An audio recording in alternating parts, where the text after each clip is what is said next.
Chọc mến. Ôi da, dài. Trời mà.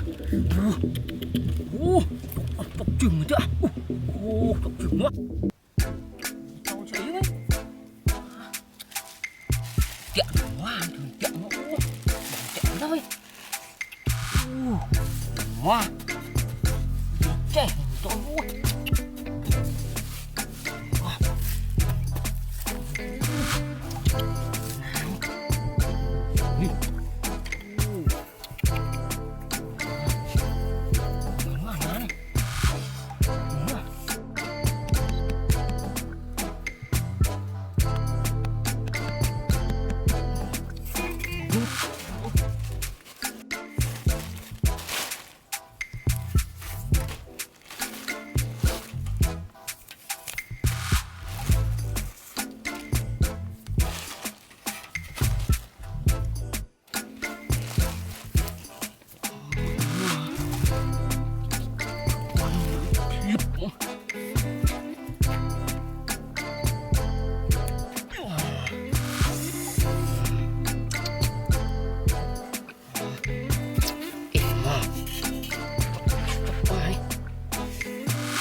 Trời mà đi.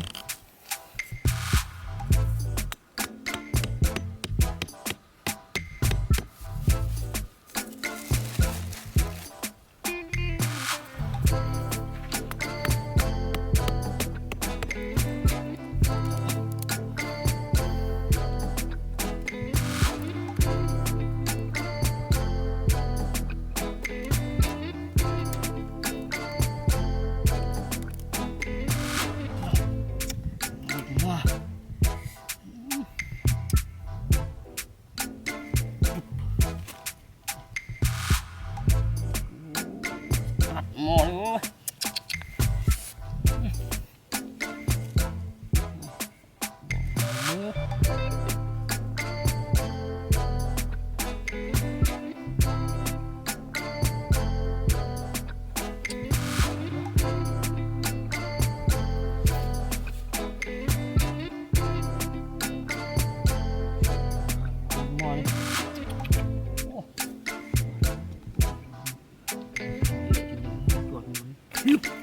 tụi mà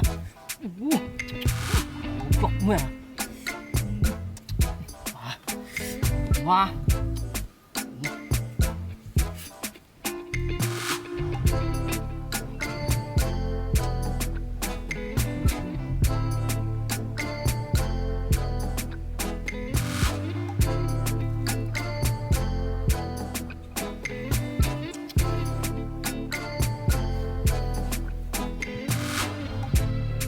bụp bò đi.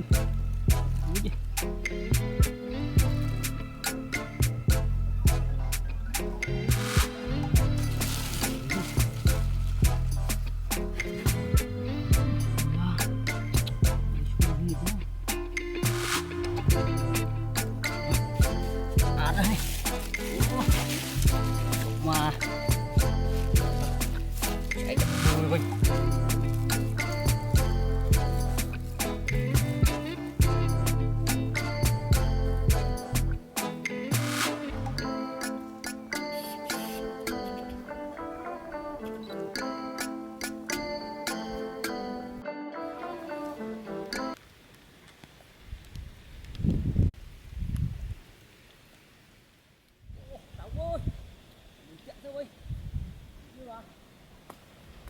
Bắt đằng thành mà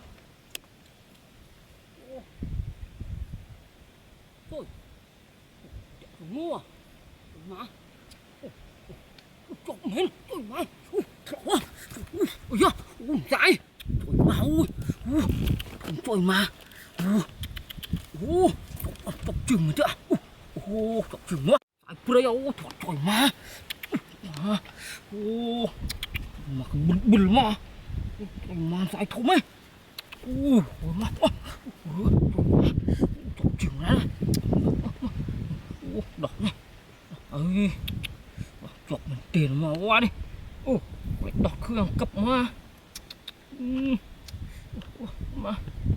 hộp mà ý khăn rồi cũng rư tự rư cấp mà nào đâu mà tôi mà mèo đó ôi tục bắt rồi tôi mà hồi bị tay à tục to phải chén tôi đặng tiêu nha tục mèo phao sẽ đa rồi bắt à